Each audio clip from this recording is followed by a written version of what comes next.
Now, let's examine the physical structure of a crankshaft and identify its key components.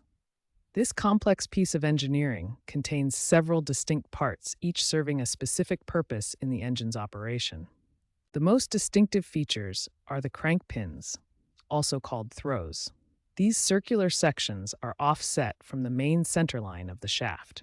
This is where the connecting rods from the pistons attach, and this offset is crucial for converting the up and down motion of pistons into rotational motion. The main journals are the circular sections that remain centered on the main axis.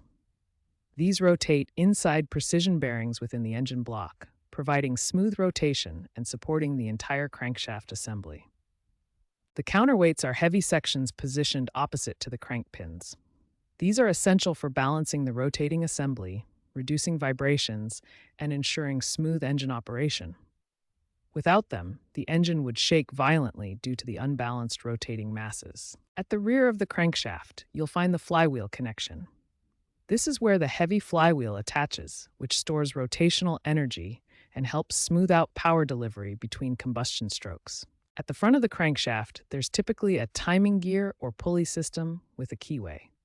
This synchronizes the crankshaft rotation with the camshaft and other engine components, ensuring precise timing of valve operations and ignition.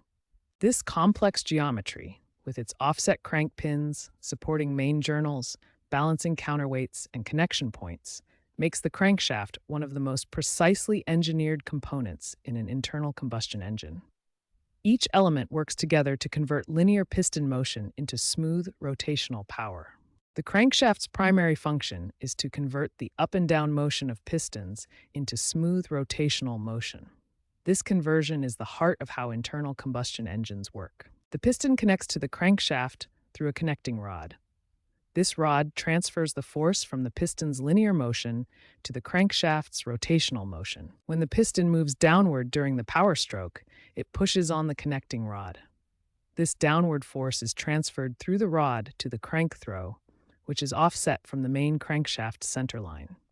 Because the crank throw is offset from the main center line, this downward force creates a turning moment or torque.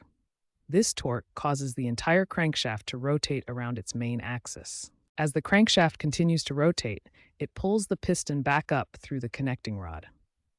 This creates a continuous cycle where the reciprocating motion of the piston is converted into smooth rotational motion. This motion conversion is essential because rotational motion is much more useful for powering vehicles and machinery than the back and forth motion of pistons.